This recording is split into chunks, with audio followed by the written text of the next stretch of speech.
They disappeared without a sound. No struggle, no signs. Just two neighbors gone. And the letters they left behind weren't pleas for help. They were warnings. Warnings no one dared to read. What dark force waited in the shadows?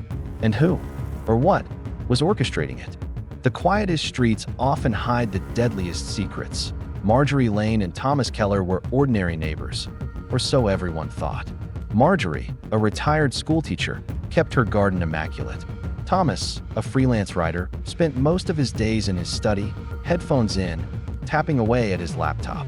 Nothing unusual, until the letters arrived. The letters were left on their doorsteps that morning, handwritten, but the ink seemed to shimmer strangely under the sunlight, almost as if warning anyone who dared touch them.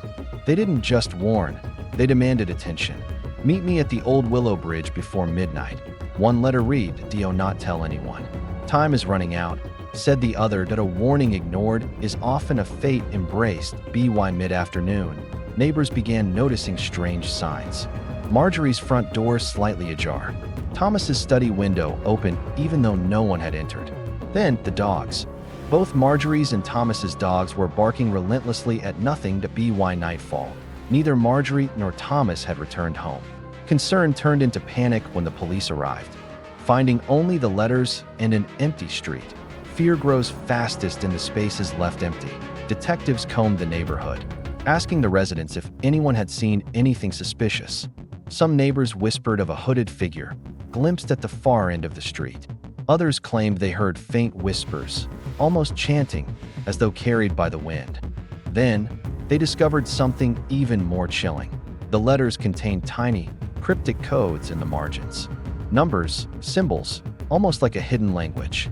A message waiting for someone, or something, to understand. Secrets are not buried to protect, they are buried to hunt. Forensic analysis revealed fingerprints, but not human. Strange, jagged marks, almost like claws, marred the paper. The letters were not just warnings. They were instructions, threats, and puzzles all in one dot. And then came the audio files. A USB drive, hidden under the floorboard of Thomas's study. When played, the files carried distorted voices, almost whispers of Marjorie and Thomas, but not quite. They were warning someone, or something.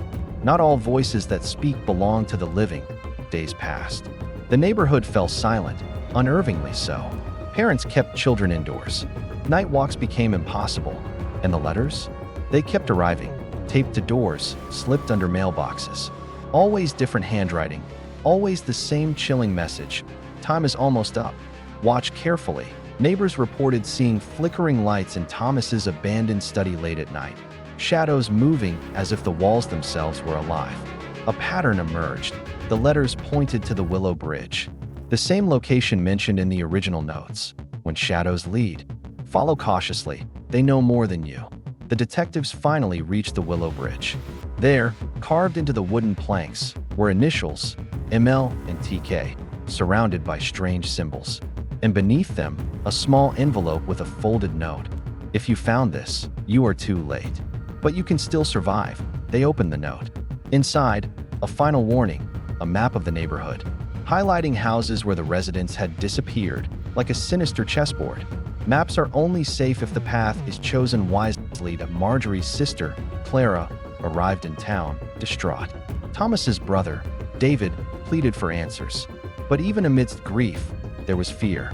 Every creak of a floorboard, every gust of wind against the window felt like the letters were watching. Waiting. A neighbor, Mrs. Jenkins, broke down. She had seen Marjorie at her window the night she vanished, looking directly out as if trying to send a silent warning. Sometimes the heart knows danger before the eyes see it. Weeks later, investigators received a call. A secluded cabin deep in the forest outside town. Inside, Marjorie and Thomas, alive but changed. Their eyes hollow, hands trembling. They hadn't been kidnapped by humans. They had been trapped by something that mimicked voices, shapes, even letters, an entity feeding on fear and isolation. They confessed. The letters were written to tempt others into noticing, to save them from the same fate, but every warning came too late. Fear is a predator. Stay together. Stay aware, and you may survive. The letters stopped. The neighborhood slowly returned to its quiet rhythm, but the scars remained. Marjorie and Thomas moved away, leaving behind empty houses, letters, and memories. The entity was never seen again, but the warnings lingered in the minds of those who knew. Survival often depends on listening to the warnings others cannot. Speak aloud that we may never understand why the letters came, or what lurked in the shadows of Maple Ridge. But we can honor the missing, the survivors, and the messages left behind. Fear is real. Silence is dangerous, and sometimes paying attention is the only way to survive.